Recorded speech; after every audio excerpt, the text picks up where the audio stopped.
Popcorn World.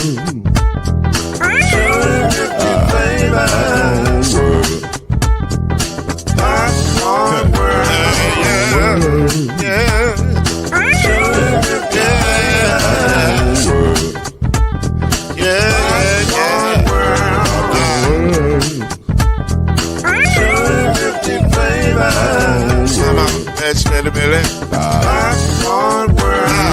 Can I make you move now? Yes, I can. So you can get this move in a bag of a can. Put the bacon around the world and the holes in your hand. Popcorn World. 250 flavors gonna make you smile. 250 flavors gonna make you smile. 250 flavors gonna make you smile. I said popcorn make you smile. Ah. Popcorn World. Popcorn World. Popcorn World. It's a popcorn world. It's a popcorn world.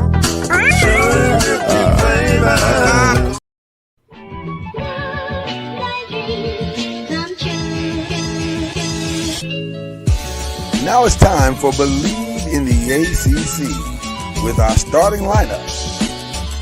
From Florida State, number 17, Charlie Ward. From Morehead State University, number 50, Lloyd Stan. And from Murray State University, number 2, Kendrick Haskins. Get ready for the best sports show about the ACC in all the land. Believe in the ACC starts now.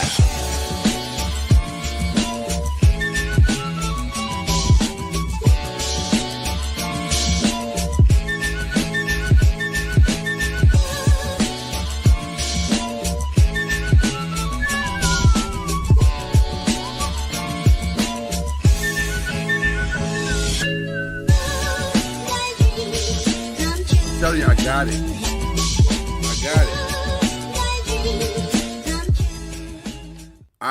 it. I got it when the music's playing. Now, when it ain't playing, I'm like, oh. But I got it. I got the whistle down now. I didn't hear it. You don't. I didn't hear it. You don't want to hear it. You're fighting your inner. He got it, and I don't like that. I didn't. No, because you fought me on it when I had it a long time ago. I understand what's happening. I understand the whole. Listen, I can't create my narrative. I got it first. I can't create my narrative if I keep including yours. What do you That's not how it works, Kendrick. You know that. Okay. By the way, that's Kendrick Haskins. I'm Lloyd Spence. No Coach Jr. today because he is focusing. Coaching. He's locked in on Kennesaw State. He's coaching. He can't do this and beat Kennesaw State. He's got to lock in. So he's playing more of a Coach Jr. role than he is a podcaster today. But he'll be back. And he did send his picks, which we'll get to in a little bit. So there's that. All right. We're both Kentucky guys. Kentucky by meaning the state, not necessarily the team, but the state. And there's a thing that we hear every year around the first Saturday in May. And down the stretch they come. That's where we are this morning. We are in November. The games matter even more than they did back in September. And the field is now much clearer. Sort of. Sort of. Kind of. A little bit. At least we know who the horses are. How about that? We kind of have an idea of who the horses are, more or less. So we'll get into that this morning, right off the top. Week 10 revealed quite a bit. Louisville once again avoided the horrific upset, trap game, whatever you want to call it, in beating Virginia Tech. And let me say this. Louisville has become, in my humble opinion, one of the most frustrating teams in the ACC by far. Because, and I'm curious to know, Kendrick, how you feel about this. I've got a team more frustrating than Louisville. You got one more for okay. I say they are in this regard.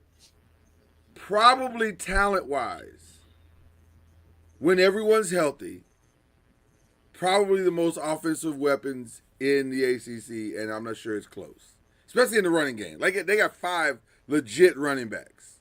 Mm-hmm. They got a first-round wide receiver.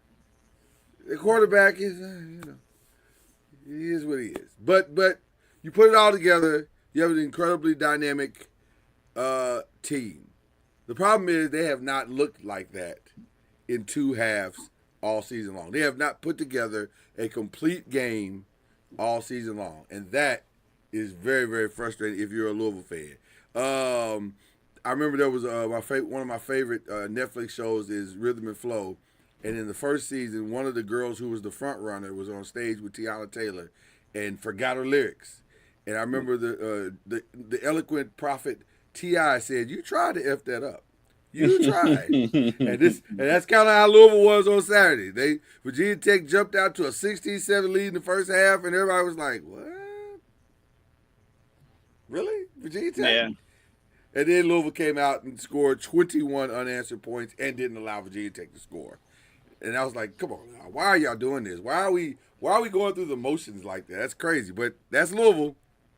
Yeah, their defense has shut teams out in the second half a couple times this season. A couple of times. You're like, why don't I just shut them out the whole game? What's the why the late wake up call? Like, what? Yeah, they low key. Kewan Brown has had a heck of a season for Louisville. He's kind of like the third guy in the mix between Isaac Brown, Duke Watson, and Kewan Brown. But Kewan's probably Kewan has the most touchdowns out of the running backs. He leads the team in rushing touchdowns, and he had that big touchdown at the end of the game on Saturday, which it was more than just a touchdown. That whole drive was Kewan. Yeah, that was all him. Yeah, and so he's had a heck of a season, and people forget he had transferred out to Boise State in the transfer portal, and he came back. He came back at the last minute, and so that's been one of Jeff Brown's biggest recruiting gets is being able to keep him. Well, listen, going forward, he may not be as forgotten as he thinks he is because it appears he's a starter now. Yeah, I was gonna say Isaac Brown is going to be out for. Did I hear significant time? Jeff just said he's going to be out for a while. Yeah, which that sounds like at least 4 to 6 weeks in my humble opinion. But when you say a while, I don't know what that means, but that's why he said it. yeah, it does sound good. But I don't know if it's enough. If you look at Louisville's schedule, I don't know if it's enough to keep them from achieving their goals against who they have remaining on the schedule. That's the challenge. Louisville has Cal this week, Clemson, SMU, and UK to finish out the season. I don't know if that's enough to keep them from still achieving what is in front of them. Those are all winnable games. Now, this week is probably, in my humble, well, I say this week is the toughest, but I don't know. Because SMU this week's the toughest? At SMU, maybe. I think would be tougher than this. Clemson will still be tougher than this. I don't know. SMU is awfully generous this year. They're allowing you to score. Yeah, but at home, that's going to be a tough. People are going in there scoring, so I don't know. We're down the stretch. They're going in there scoring, but they're not going in there winning. They've only lost one conference game. Oh, that part's true. That part is very, very true. So that's Louisville's path is trying to get through those 4 games. Although the UK game doesn't mean much to the conference. It does mean something to the national playoff picture. They can't be losing the UK and have any chance to get to a college football playoff game. They can't lose another game, period. Because, as we see, with Notre Dame being ranked ahead of Louisville when Louisville beat the team that Notre Dame lost to. Right. And Louisville has a better record, then they can't lose a game. speaking of can't lose a game, Virginia and California had an interesting game, and California Knows how to party. I walked right into that one. I didn't even. And I just finished that Tupac book. So you did. So you're real high on Tupac right now. So that tracks based on it. Now Virginia again came out 17-7, was doing good things, and then California started like maybe we still got a chance.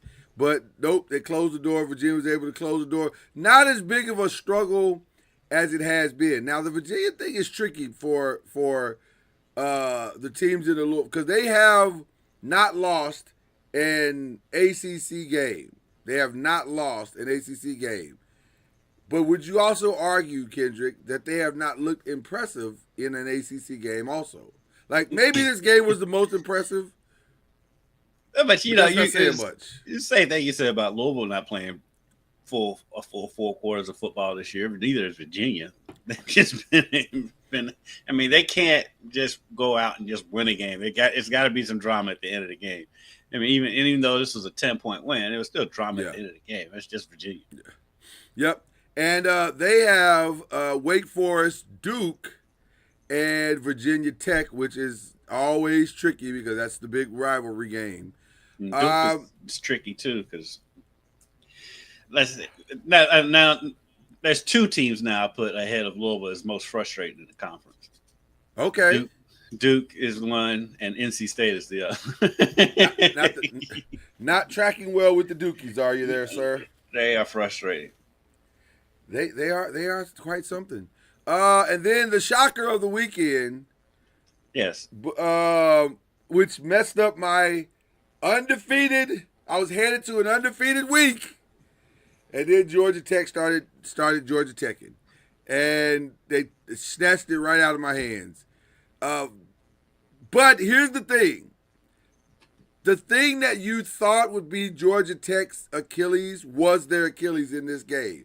Georgia Tech all season long has looked very susceptible to a dominant running game. And sure enough, that's what NC State brought. But not in the way you thought they were. This wasn't a Hollywood Smothers game. This was a Jaden Scott game. And Jaden Scott went off. He had 196 yards rushing and he had a touchdown, which opened up everything for C.J. Bailey that he hadn't seen apparently all season long because he threw for 340 yards. We ain't seen C.J. Bailey throw for that. I don't remember the last time C.J. Bailey threw for 340 yards. So Hayes King tried to bail him out. He gave him 408 yards passing and 103 yards rushing. He tried to do Hayes King things, single-handedly accounting for 500 yards. But alas, it was not to be. So, I mean, your thoughts on that one? I mean, you knew it was going to catch up to him eventually because it's just Haynes King just putting the team on his back week after week after week. You knew it was going to catch up to him eventually. That's kind of how you feel about Virginia, too. It's like these close games are going to catch him eventually. And so it may not be into the ACC championship game, but it's going to catch him eventually. And Georgia Tech has just been playing with fire for a while now, and it just finally caught up to him. So Georgia Tech, they have, let's see who they have left in their schedule. As my computer decides to load as slowly as it possibly can. Yes, there we go. Georgia Tech has Boston College, at Boston College, Pitt, which is a very, very challenging game now because Pitt has decided to start playing football in the second half of the season. And, of course, probably an even tougher game in Georgia to end the season. So they have 3 very tough games to close out the season. Your thoughts on Georgia Tech trying to finish out and get to the ACC championship? All 3 teams, really. Louisville, Virginia, Georgia Tech, trying to get to the ACC championship. I think Virginia's got the clearest path because they pretty much have to lose twice to not make it, and Right. so I think they can pretty much stamp their ticket. Everyone else, even because like Georgia Tech just has to win out, and then they're in it, and so right now it's still everyone's still trying to play catch up to Georgia Tech because listen, looking at the standings right now, Pittsburgh's ahead of Louisville because they played one more conference game, but Louisville won that head to head. So essentially, Right. it's Virginia, Georgia Tech, and Louisville, and Right. then SMU, Pitt, and Duke. And so that race is extremely, extremely tight. I kind of feel like Georgia Tech may have another loss in them. I definitely feel like Miami might have another loss in them. And so for Louisville may be able to sneak in there. They have that SMU game is the biggest game of the season for Louisville. That So one, you the mentioned- Clemson's huge too, but if Yeah. they come in, if they win out, if they take care of business against California and Clemson, that SMU game is going to be huge.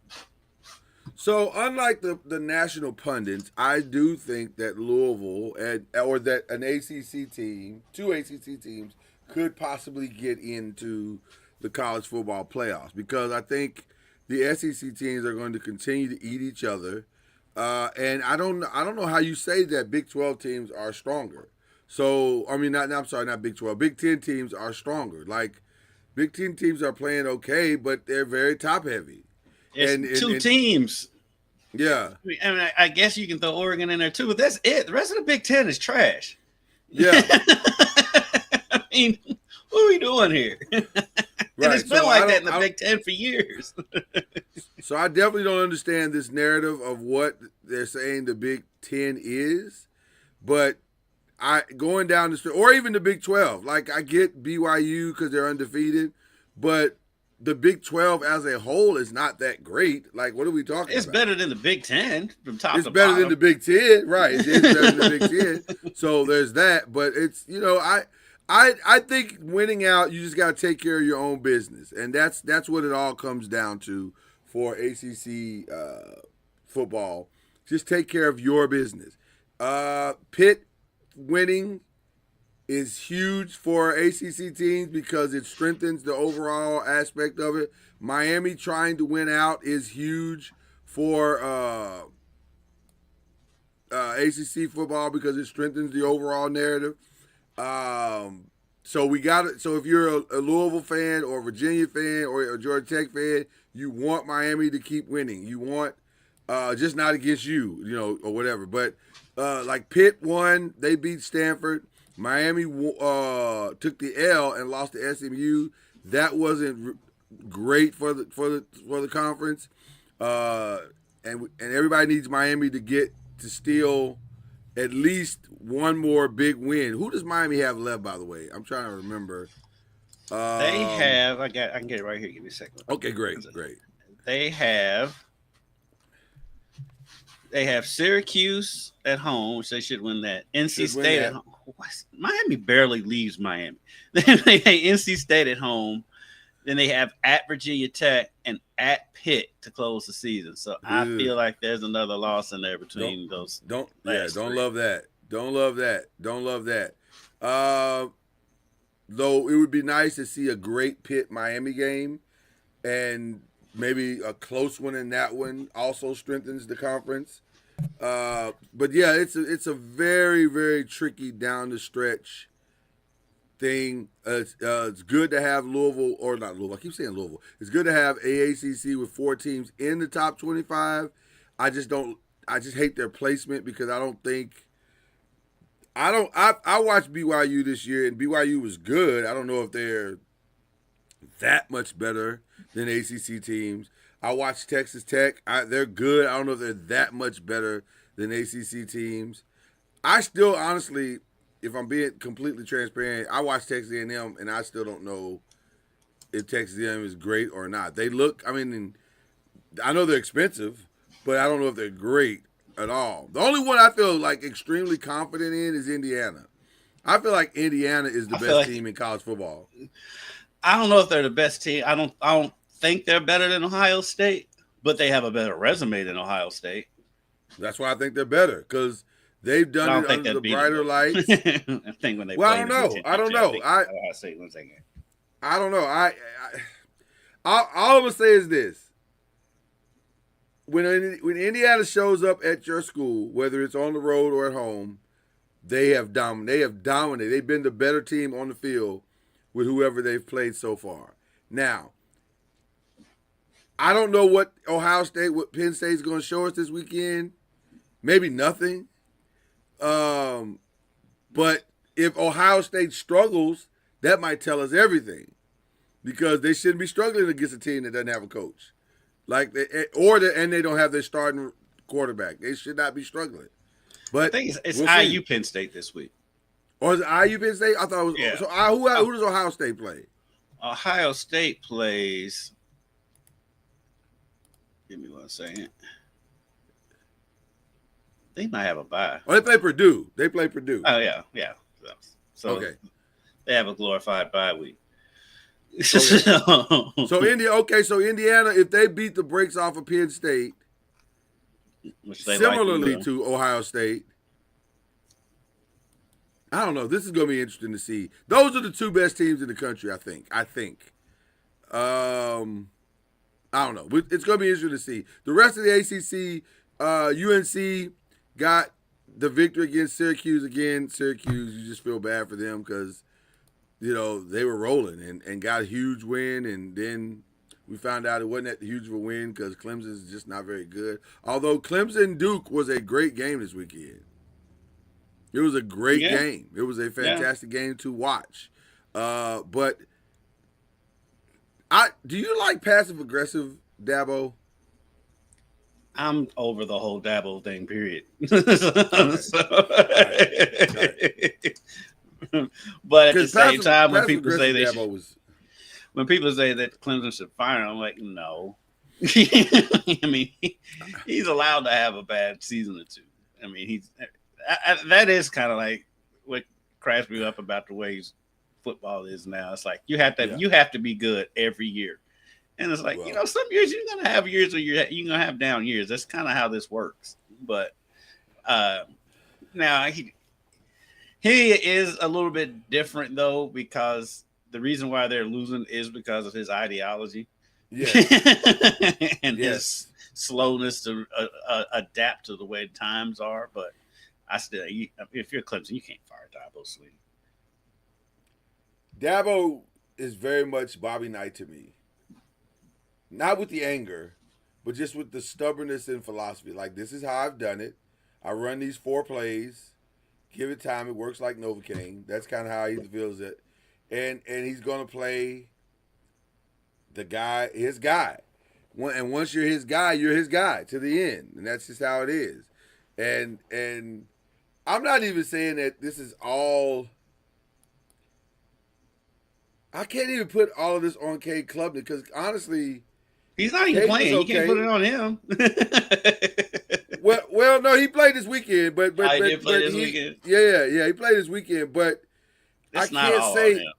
No, it's not all on him. A lot of their problems are up front on the line. You're right. It's a lot of stuff. First of all, I think the much vaunted Clemson defense was wildly overrated. Let's start with that. I just don't think their defense has played well at all. And it's evidenced by giving up 46 points. mean, that defense hasn't been the same since Venables left Oklahoma. Yeah, 100%. So and then losing key guys in the offense, and they haven't been able to really manufacture the running game consistently in the way that they needed to. Although it was a little bit better in totality this weekend. I think they had 175 yards rushing total this weekend, but it was definitely by committee. It wasn't one person dominating. I think Adam Randall led everybody with 89 yards or something like that. But I just think they're missing the Clemsonness of it all. And the other thing is, with the transfer portal, you're not playing freshman on freshman or 5-star on 3-star. You're playing, we got experienced guys, and your 5-stars don't know as much as my guys. My guys who've been here 2 or 3 years. So it's my transfer portal versus your quote unquote elite. And by the time your guys get to be elite, my guys are 3 years elite. Mm-hmm. So it's just a lot of it's just we're not intimidated by you guys anymore. There people are going into Clemson and beating them in Clemson. I think Louisville beating them in Clemson last year knocked the shine off of Death Valley, knocked the intimidation off of Death Valley because they've lost 2 or 3 games this year at home. 2 or 3 they games. Lost to Syracuse at home. They lost to SMU at home. Yeah, it's Rocky hitting Drago and making him bleed. See, he's just a man. So and that's kind of where he's just a man. So that's kind of what it is, and then they have been able to get past that. Notre Dame, no problems with Boston College. Wake Forest, no chance against Florida State. Wake Forest is another confusing team. This team beat SMU 2 weeks ago, and couldn't buy a touchdown against Florida State. Didn't even score until like the fourth quarter. It was crazy. They just did not show up for that game at all. Was it just because it was a night game? Is that what it was? Maybe, I don't know. There was a weird game. It was a very weird game. But yeah, Wake Forest. I don't know what to think about Wake Forest. So with that being said, I almost forgot about the BLEAV in the ACC games. We all went Ole Miss, and that was an easy call against South Carolina. South Carolina has a great quarterback stuck in purgatory because they can't. He has gotten no support from the rest of his team all year long. Yeah, and he's just there doing the thing, trying to survive. And so Ole Miss beat them. The Oklahoma-Tennessee game was really good. It ended really well. Like I'm surprised that Oklahoma was able to pull that one out. It's Tennessee in a big game. I'm not surprised. It's Tennessee in a big game, and Tennessee has a very substantial philosophy backed by the data that Tennessee can't win a big game, i.e. LSU. Utah, Cincinnati. Cincinnati wasted their game day opportunity because Utah beat the brakes, and that one was over early. Yeah, I was surprised that Cincinnati just did not show up for this game. I was stunned by that because they've been playing well all year. Yeah, I mean, I'm not surprised that they lost, but just a complete dud. It was a very much a woodshed moment for Cincinnati. They got taken back there. So, thanks to Georgia Tech stopping me from my undefeated situation instead of being able to go undefeated and take the lead, I have my half game, I guess. Am I a half game up or half game back? I can't tell. I think you'd be a half game up. Am I up a half game? I think so. Because you have one less loss. Right. That BLEAV in the ACC game is saving lives out here. Let me just tell you that right now. It's hard.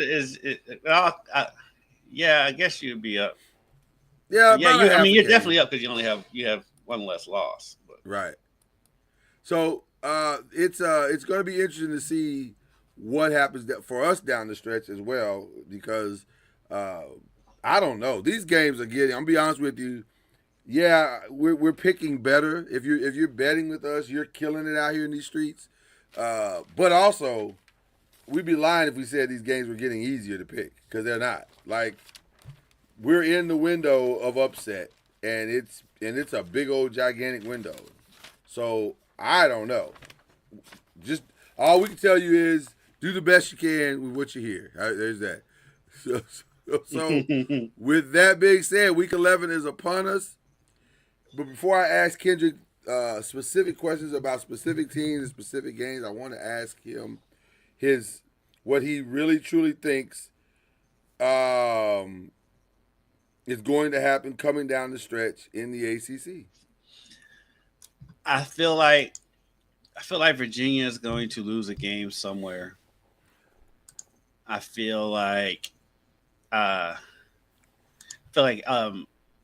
Georgia Tech is going to lose another game too.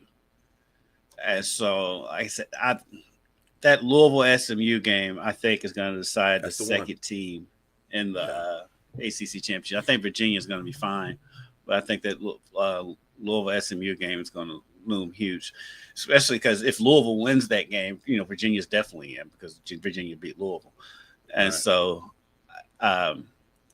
and the tiebreaker scenario that's out there is so wild that I would love the chaos if like all of these teams have one loss in the conference. Yeah. I don't know how you decide it, but I mean I like chaos, and so I like to see what happens if every team has one loss. Yeah,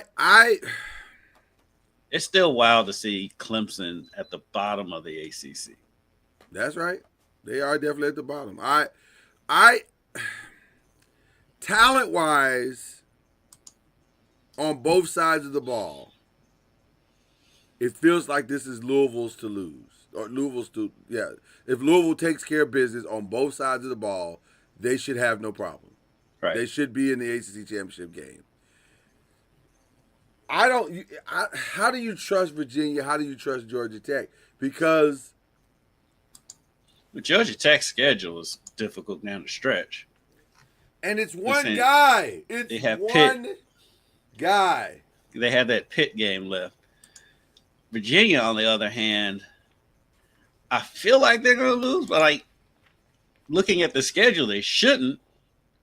But they shouldn't have they should have beat Carolina worse than 17-16.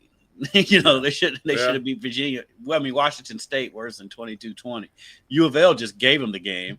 And so you just don't know with Virginia. The funny part about Virginia to me is I was like, what is their secret sauce? And then I realized they have a 31-year-old quarterback in Chandler Morris. Like he's been there. He's been there forever. I didn't realize he was 24. He's 24 years old. Like, fam, at some point, like, with all due respect. Dude, I was looking on the Twitter machine earlier. I think it was on Twitter. It may have been IG. One of the two. There's a dude at JUCO out in California. I saw that. Playing with his son. Yeah, that's wild work. That is wild work. Like, let it go, bro. Let it go. Damn, go to the stands. Like, go to the stands. It's too late. Yes, let it go. Like, what NFL dream are you trying to still live at 45? Like, what are you doing? Yeah. Like, it's over. It's really over. Yeah, you got to move on. Move on. So, all right. So, week 11, here we are. No Friday games, so it's all Saturday at this point. And now U of L doesn't play next Friday. Yes, that'll be very interesting. That'll be very interesting. Because Clemson will definitely come in with an upset mindset. But before we get to that one, we got SMU, Boston College, a fight for the ages. It should be an easy SMU win, but But Notre Dame, I mean, Boston College gave Notre Dame a game. And so, and then they said SMU has been teetering just like Virginia. They lost that game to Wake Forest. I don't know, closest field goal you'll ever see. And then, but they beat Miami. And so. Charlie Ward has SMU winning this one on the road. I'll go SMU, but yeah, it's going to be a tighter game than you think. I will agree. I don't think Boston College can pull this off again, but also they could probably pull this off again. Mm-hmm. It all depends on which SMU team shows up. If both sides of the ball SMU team shows up, then they'll beat the brakes off of Boston College. But here lately, the defense, sometimes it stays at home, sometimes it gets on the bus and comes with the offense. So we'll see. We'll see. But I'm not like confident. I think the 11.5 is a bit deceptive. So we'll see. And then the weather's going to be a factor. 60 degrees, windy in Boston, we'll see. Windy, yeah, 60 degrees. If you can't play in 60 degrees, you just don't need to be playing football. Well, and it gets down that cold in Dallas. Well, it does. It does. It does. It certainly does. It's just, it's keep your eye on that Boston College SMU. SMU could easily play themselves. You going to Boston College? If you going to Boston College in November and get a 60-degree day, you thankful for that. Very, very, very, very, very thankful. Syracuse, Miami. I feel so bad for Syracuse. I really I do too. I say that every week. It's just they're just trying to survive the season at this It's point. amazing how the quarterback made that much of a difference in their season. I mean, all the difference in the world. It's just a completely different team now. I'm sure we're all going Miami on that one. Duke, UConn. Listen, You gone again. I used to say UConn was out here giving away W's for the contribution. That is no longer true. UConn is a solid 6-3, and this game is at UConn. Now I don't know what Pratt and Whitney Stadium is like. Will it be rocking for a Duke game, the Battle of the Brains? I don't know. If this was basketball, I'd say, "Wow, what an interesting fight." Okay. But with this being football, I don't know. I don't know. Like I said, yes, my mic falls over. Duke is one of the more frustrating teams in the conference. Yeah. And so I wouldn't be surprised if they went in there and lost, but I wouldn't be surprised if they went in there and won by 2 touchdowns. I'll pick Duke, but it's not with confidence. A 9.5 favorite seems very. I do not expect them to cover that. Yeah, that seems like a lot, but the total is 66.5. So somebody's saying they're gonna put some points up in this game. So, but Duke does put up points. Yeah, well, they just put up 46. So 66.5 may not be too far of a stretch. By the way, their quarterback, I think, is Mensah's his last name. Darian Mensah, I think is his name. Is the kid's name?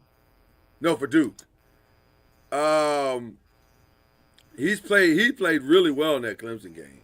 He was diamond. Like I said, I don't know who this kid is, but he's out here throwing the rock. Duke puts up a lot of points, even in their losses. I mean, other than losing to Illinois 45-19, they've put up at least 20 points in every game. Looks like, yeah. Yep. And they put up 46 against Clemson. Stanford and UNC. All of a sudden, UNC is starting to look a little bit better. Yeah, they've showed improvement. I think they'll win this week. 7.5 point favorite. Looks like we're all going UNC on that one. Bill is slowly but surely saving his job, turning it all around. Wake Forest and Virginia. It's a night game, 7 o'clock in Charlottesville. I think that's an obvious. After what Wake Forest did last week, it's a no-brainer for me. You said no-brainer for you. Yep. I am going to say that Wake Forest wins this game. Really? I am. Because this is the kind of game they got beat 42-7 at Florida State last week. I completely understand that.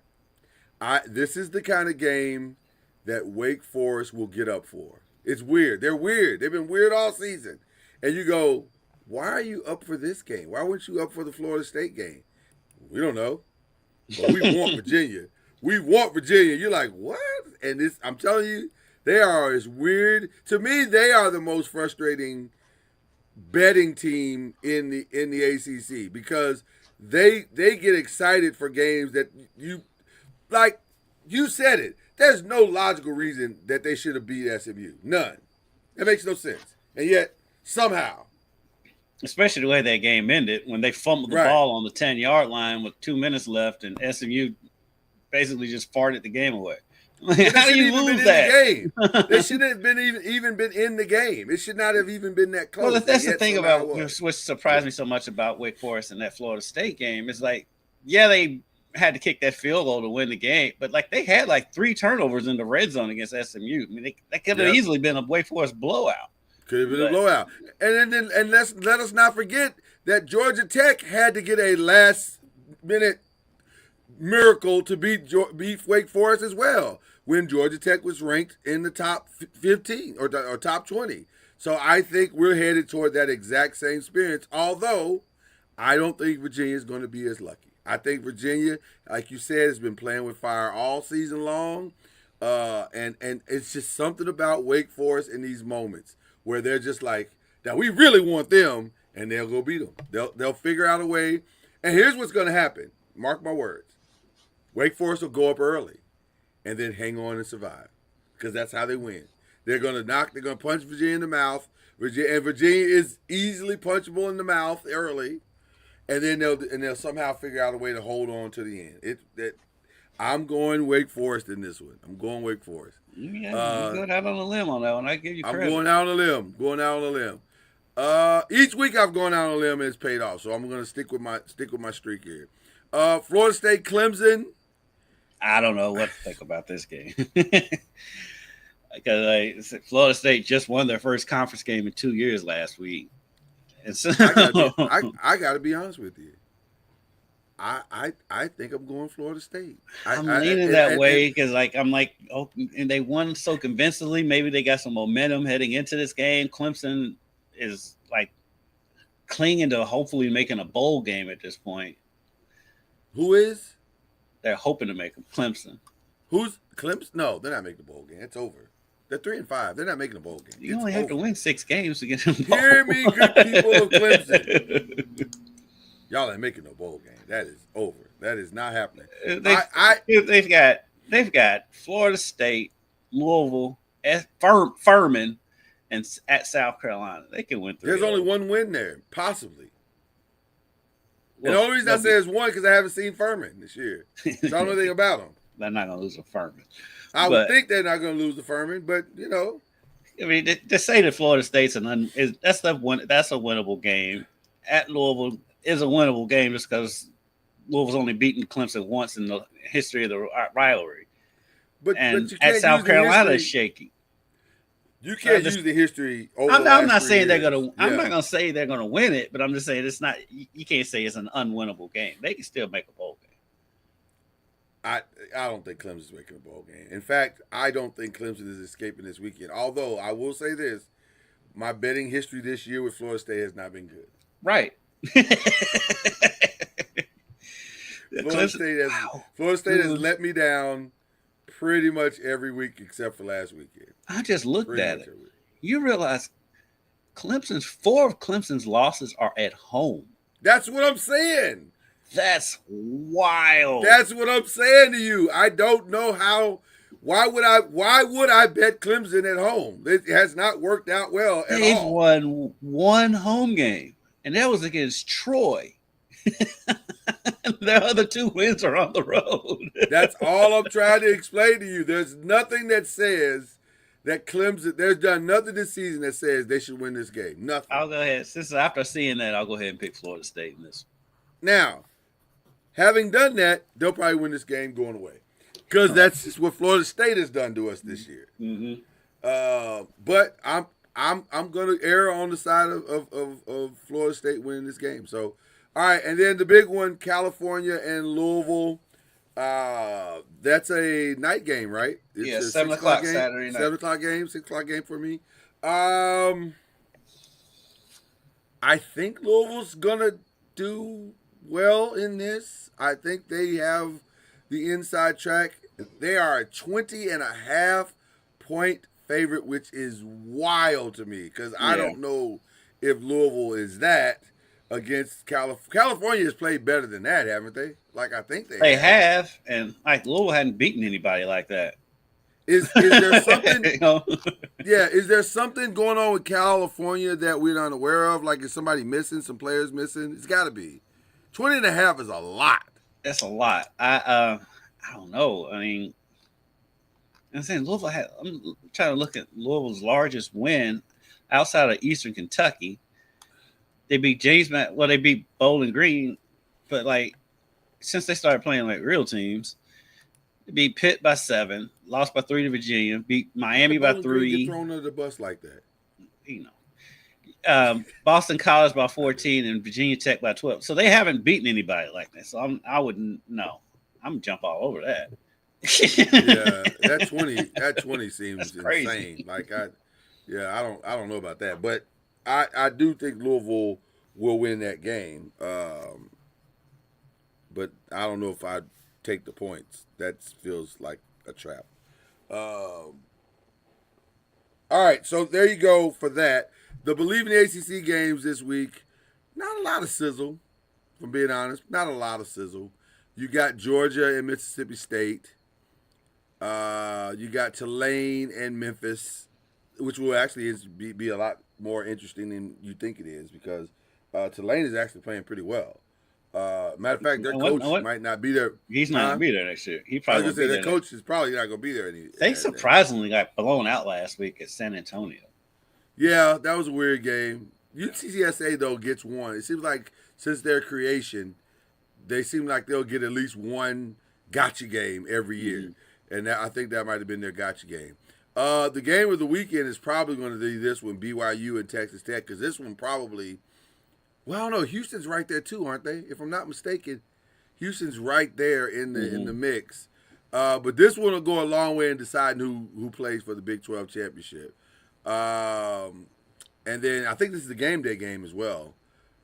Yeah, I think so. Yeah, I believe so. And then here's Missouri once again, hovering around, playing just well enough, but not winning. Missouri's a weird team. Living in Missouri has got to be one of the most frustrating things because all of their sports carry the same ideology. Like, we're just good enough. Every single sport in Missouri, except for the Kansas City Chiefs. That's the only thing they got going that's consistently good. So I don't know. And then the last one is Oregon and Iowa, which on paper, Oregon should win in a dominant fashion, except that Iowa is actually in Iowa is an incredibly difficult game. I mean, that's the closest conference game I think IU's played was at Iowa. Yeah, it's an incredibly difficult because of the style of football. It's just a smash mouth football, and all that speed don't work when you're getting punched in the mouth. So, so I don't know which one you're taking. I think Charlie tried to hedge his bet, and it's not surprised me at all. he tried to hedge his bet. I think he took Georgia and he took two teams, I believe. He may have taken two teams in the same game. I'm not sure how that works, but let's see. Charlie took Georgia and Oregon. He wants one of the layups, is what he said. I don't know if Oregon, Iowa is a layup, though. I don't know if Georgia, Mississippi State is a layup. Right. I'm not sure. He can't have two games. He's got to be one of them. So we will choose for him. Which one do we want him to have? I say give him the Oregon Iowa game. The Oregon? Okay, I will be in agreement with you on that one. So he gets the Oregon game. Which one are you taking, sir? What time is that Georgia game? I got it right here. Oh, it's a noon game. It's a noon game. Ooh. If it was a night game, I'd lean toward Mississippi State. I would too, because it's what everybody's doing. But now, at Mississippi, they're probably gonna be at Costco. They're not gonna be.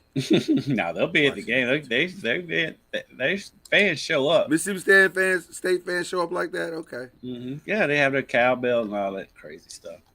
Gotta have more cowbell. Let me see. Scroll the other games by again. Yeah. Tulane, Memphis, BYU, Texas Tech is a tricky one. Texas A&M, Missouri is a tricky one. And I'll go Texas A&M in that one. Okay, you going Texas A&M? Yeah. Okay. They've shown they can go on the road and win. Yeah, they have. I don't know. I don't know if I'm prepared to trust Memphis like that. That part, especially with them being included in the college football playoffs, it puts a giant target on their back. It feels like we're asking a lot of Memphis to block out the noise and the clear path to the playoffs and go perform for the next 3 weeks. So I'm going to avoid that one. Give me Georgia in a statement game against Mississippi State on the road. I feel like I'm going to lose that one, but it's okay. It's all right. I have a strange feeling that Mississippi State's going to win that game, but I didn't want to pick it. I feel like I'm going to lose that one as it's coming out my mouth. Maybe I should change it now. But I don't trust BYU, Texas Tech, and I don't trust Oregon, Iowa. I can see Oregon losing that game. I definitely could. Oregon doesn't have any good wins. They don't. Which is another reason why I don't know how good. Dante Moore went from being a clear first-round quarterback, or at least a third-round quarterback, second or third-round quarterback, to there's a group of quarterbacks now coming out.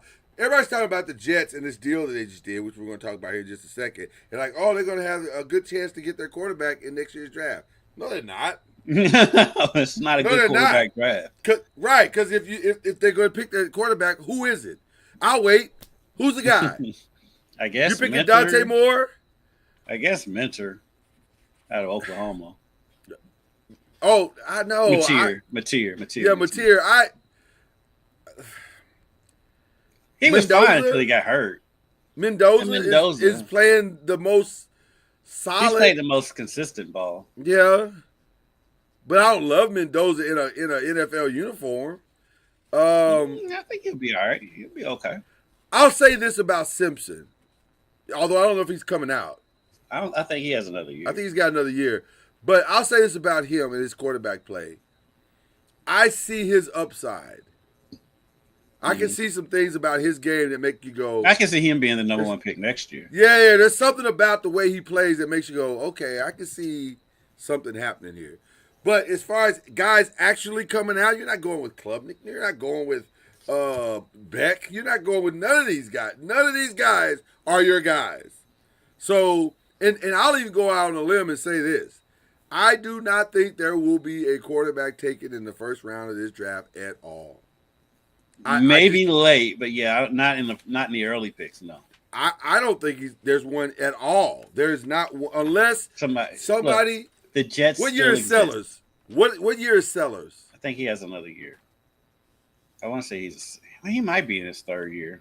The only reason I say Sellers is because in shorts and a t-shirt, he's going to impress you. I fully expect that kid to go to the combine, run a 4.5, throw the ball 70, 80 yards. Like he will Jamarcus Russell that thing, and you'll go, oh my God, look at Lenore Sellers. He's got it all. Now I'm not saying he's gonna be a great quarterback because I don't know. I'm not in love with any of these guys. But he's the one that makes you go, But everybody else, absolutely not.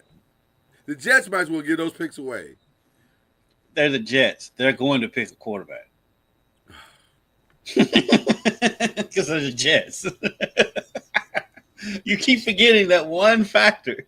And guess what? You're 1,000% correct. You're 1,000% correct. They are absolutely going to jet that thing up. Okay. There's no way, ladies and gentlemen, that I would do a show today and not ask Kendrick about the trade deadline. That's just impossible. No, it's very possible you'd have done this show today without asking me about the trade deadline. No. Because we do other stuff on this show. And now we're in the other stuff. And that was the big stuff that happened this week. So I turned to Kendrick Haskins and say, your Cowboys went and got Quentin Williams. Jerry promised a big trade, and he went and got a big trade. What does it mean? I mean, I don't hate the trade. I see a lot of people poo-pooing the trade and saying they get an F and all this stuff. I'm like, man, that's ridiculous, by the way. Yeah. I mean, this guy's been really good in his career. I don't see how they gave up too much for him, but they had all those. They still have. It's not like they gave up all of their assets to get him. They had a bunch of assets because of their Micah Parsons trade. So, and you knew they were going to use it. You knew they weren't going to keep all those picks when they made the trade. And so that's kind of a wait and see how it works out. And I mean, they're barely a playoff team if they even get there anyway. So yeah, I'm not excited either here nor there. I'm like, they made some moves. At least they addressed the defense. So, Can I tell you? I'm of a different opinion, and I think I side more with with shout out to Swagoo. I side more with him. I like the trade. I think it's exactly what you should have done. Like, go make your defense better. That's all you were yeah, talking about. right. Now I don't think anything saves the season, but that wasn't going to happen anyway. Once you traded off Micah, that was pretty much a done deal anyway. Mhm. And then but also, I like that Jerry didn't overreach. There's no trade that he could have done that was going to save this season. That I was Right. talking about. Uh, uh, Go get Miles Garrett. Go get Max Crosby for what? So you can tie up the exact same money that you were going to tie up with Micah Parsons. That doesn't make sense. You got more needs than that. So I think a lot of times these guys or our media brethren who are supposed to be good at this and analysts and all this stuff, I think we treat football like it's fantasy football. And Yeah. that's just not how it works. You can't fix your entire team with one player. Hell, you can't even do that in fantasy football. If I'm being No, honest, because I'm sitting that's here. not how it works. I just looked at. I have a kicker out. I had to just go get another kicker. And I have a kicker out, and hey, I got a kicker out this weekend, and I'm just gonna have to ride it out because I'm not trading Brandon Aubrey for nobody. That's just not how that's working. Right. So the only person I would trade Brandon Aubrey for is probably Cam Little, and that's because he kicked a 68-yarder this past weekend. So other than that, there's just no way to do that. You have to sometimes play the hand you're dealt. And as much as I want my Giants to go get a receiver to help the kid out or get a running back to help the kid out, I don't want them losing their mind to do it. Like, get somebody off the waiver wire. Like, what are we talking about right now? Right. Yeah, don't go make stupid trades and box yourself in. I mean, listen. At least Dallas made an effort. Will it save their season? I think I think a lot of their problems are more scheme than they are personnel. And so we'll see.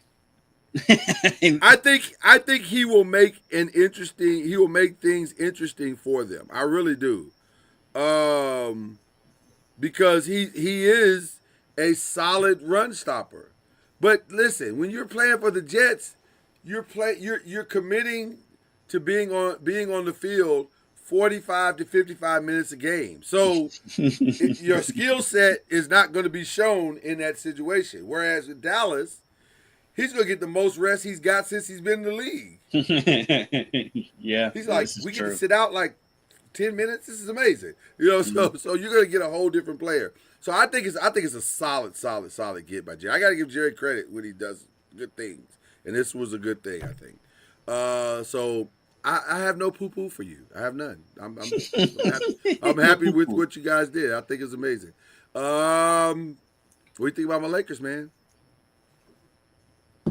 First of all, that was the stupidest ending to a game I think I've ever seen. That was just I don't have ESPN right now, so I didn't see it. So the end of the game, the Lakers went up by like 4, and they basically have the game, or they're up by 4. San Antonio hits 2. Wemby's fouled out. All the Lakers have to do is inbound the ball. That's all they have to do. The game's over, and they win. Marcus Smart, not looking down at the ground, grabs the ball, tries to do a quick outlet pass. There's like 2 seconds left on the clock. He tries to do an outlet pass down the court to Rui Hachimura. He doesn't step all the way out of bounds. Which, by the way, that happens all the time. It happens all the time. But this time, he stepped on the line, and it was so blatantly obvious that the referee had no choice but to call it. So it was absolutely the right call. That gave the ball back to San Antonio. San Antonio now has 2 seconds to score. They get the ball to, I forget the kid's name, because he's not like a main star, but he gets the ball, drives down the lane. Jake LaRavia pushes him ever so slightly in the back. They call the foul. There's now 0.2 seconds left on the clock, or 0.4 seconds left on the clock. He misses both free throws. He misses the front of the 1-and-1 that would have. He's got to hit both of them to tie it. He misses the first one, so now he's got to miss the second one to give them a chance. He misses the second one. They miss the tip in, and that's how the Lakers win. It was the weirdest. Like he's like, this is just dumb. But nevertheless, they got the win, and which puts them, I guess, second or third in the conference because now the Thunder lost last night unexplainably to the Portland Trail Blazers, which is wild. So now we all of a sudden have a very interesting top of the conference in that the Lakers are number 2, Houston is number 3, Denver's number 4.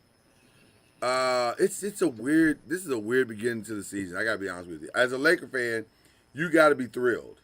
You have to be because you're doing this without LeBron, you're doing this without Gabe Vincent, and you're doing this. And I'm not even sure how you're doing this. Stop mentioning Gabe. I like Gabe. I like Gabe Vincent. No one has ever said. No one has ever said we're winning because of Gabe Vincent. No, nobody's ever said that. But what makes the Gabe Vincent thing interesting is that you discovered this new kid, Nick Smith, who I didn't even know who that kid was on the roster, and now this kid's out here playing amazing. And by the way, it appears you've unlocked Bronny James all of a sudden. Bronny is getting quality minutes, being dunked on, notwithstanding last night. But a lot of people gonna get dunked on by Wembanyama. That's just how it is. Yeah. So there's no shame in that. But he's getting real minutes, like substantive minutes in the game. And he's making a substantive contribution. He looked fantastic in that Portland game. He was outstanding. So I'm just saying, it's getting interesting. It's getting interesting. Are you concerned at all that Oklahoma City got beat by Portland, or that's just boredom? Yeah, I mean, they're not gonna go undefeated. They're not going undefeated. Yeah, they're gonna lose a game or two. You're gonna lose a game or two. I think it was probably just boredom. Like, oh, that's right. We got to play Portland tonight. Yeah. Okay. Yeah. So they're young. Yeah. All right. I have very sad breaking news, like extremely sad breaking news. If you notice, I was looking down at my phone. I don't know if Kendrick was as well, but the second-year defensive end for the Cowboys, Marshawn Nealon, has apparently died this morning. Oh wow, I didn't get that. Yeah. No details have been released as of this moment that we're having here on this air. Thoughts and prayers are with his girlfriend and family, but nothing else has been disclosed. But he is a second-year player who literally just, I think, played this past weekend. So that is definitely a shocker. I don't know what has taken place. I assume by the unfolding of the day we will get more information, but that is a very, very tragic story. Also, what's going on there. Thoughts and prayers out to Eric Spoelstra and his family. He had a fire at his house. Yeah, I saw that. I didn't get a chance to. Apparently, it was a significant one too. Like it's not. Yeah, it wasn't like a massive small fire, heavily damaged. Yeah. Yeah, heavily damaged Thursday morning by a massive fire. There are no immediate reports of any injuries, and Spoelstra was not home when the fire started. Well, thank God for that. But yeah, this is a wild couple of days here, and obviously we're still standing in thoughts and prayers for the Louisville community and specifically the UPS family, who, if you've seen I'm sure you've seen the videos by now. Just a horrific, just terrifyingly horrific set of circumstances there in regards to the plane that malfunctioned, it appears, and went down the other day at Muhammad Ali International Airport. Yeah. International Airport. It's so weird to say. You know what I was about to say. Standard Field. But yeah, it's so just a wild week of activity all the way around. So please send all of your thoughts and prayers to Eddie and everybody who needs it right now. A lot of people going through some tough times in our country right now on a lot of different levels. I do have a question for you. I do have a question for you that I want to ask. Is Dak trash? Who? Dak trash? According to Draymond, did he call him trash? What was the exact phrase he used? I don't think it was trash. I think it was. What Draymond says. Well, it was just weird to me that Draymond went so hard in the paint. I was like, why is Dak catching these strays? Like, He ain't think about anything Draymond has to say. Well, I'll be honest with you. The first thing when I heard Draymond say that, the first thing I thought about was that commercial. Hey, stay in your lane, bro. Like, right. Draymond just do. says stuff. This is not what you do. I mean, Draymond, he's entertaining to me. He makes me laugh. I don't listen to nothing he has to say.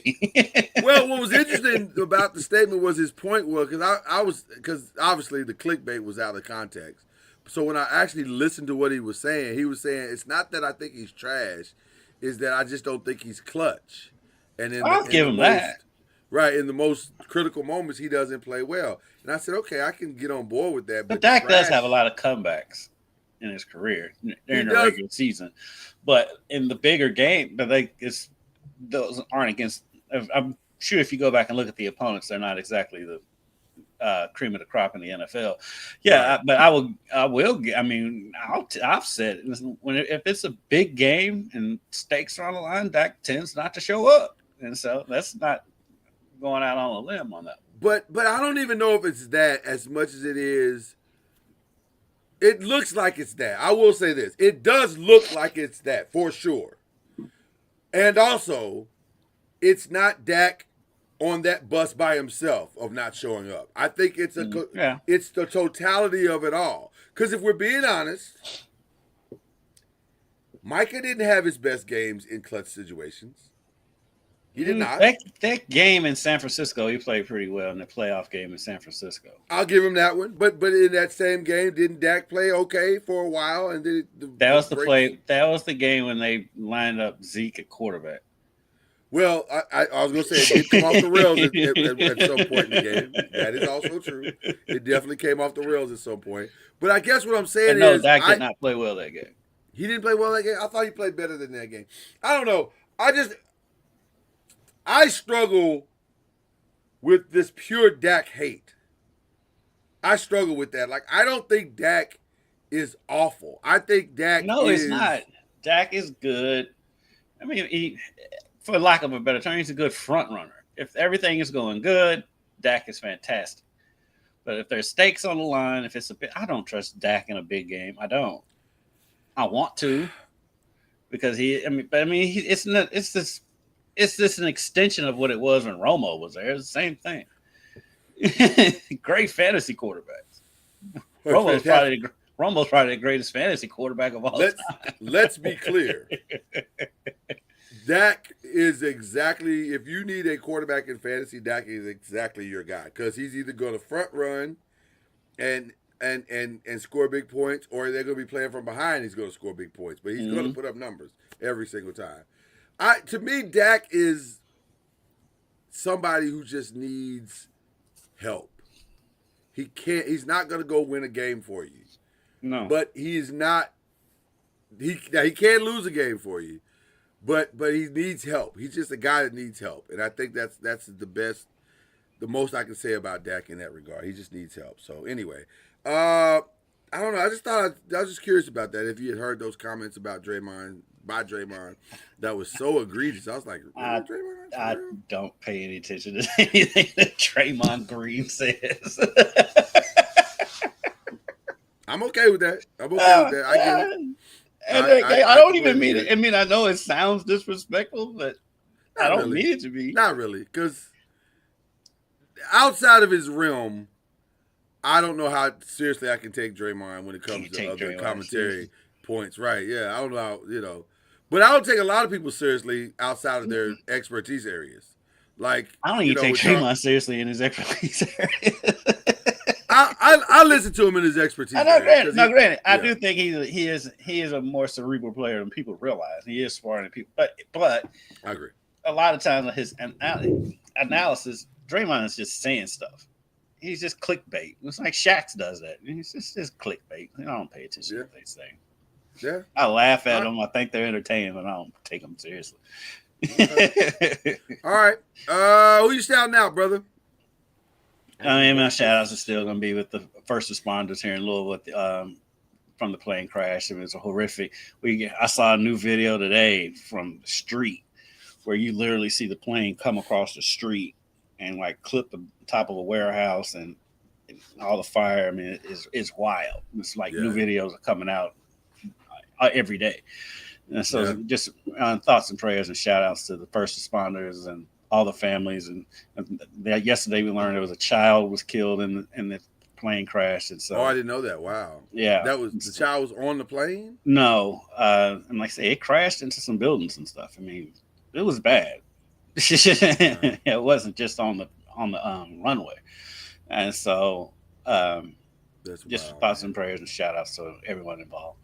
100%. Yeah, the aftermath of this is going to be incredibly significant. So we'll just keep, like you said, keep praying for everybody. Keep praying for the city as it continues to adjust.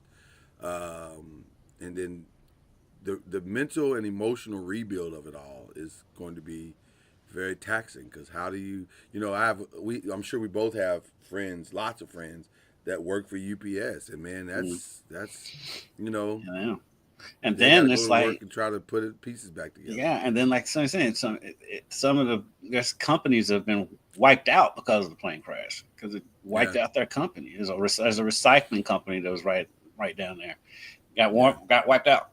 So it's a lot worse than people realize, but it could have been even worse because of the location. And that's the crazy part about it is, as bad as it was, it actually avoided being far worse than that, which is wild to think about that. So,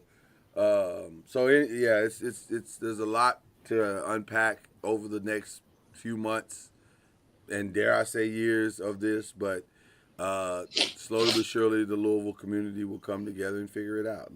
One thing that I will say about Louisville, it is resilient. It is a resilient community. It's gone through a lot, and it's bounced back from all of it. And so I tend to feel like this will be no different in that regard. So, and with that, I think that's where I will leave my thoughts as well.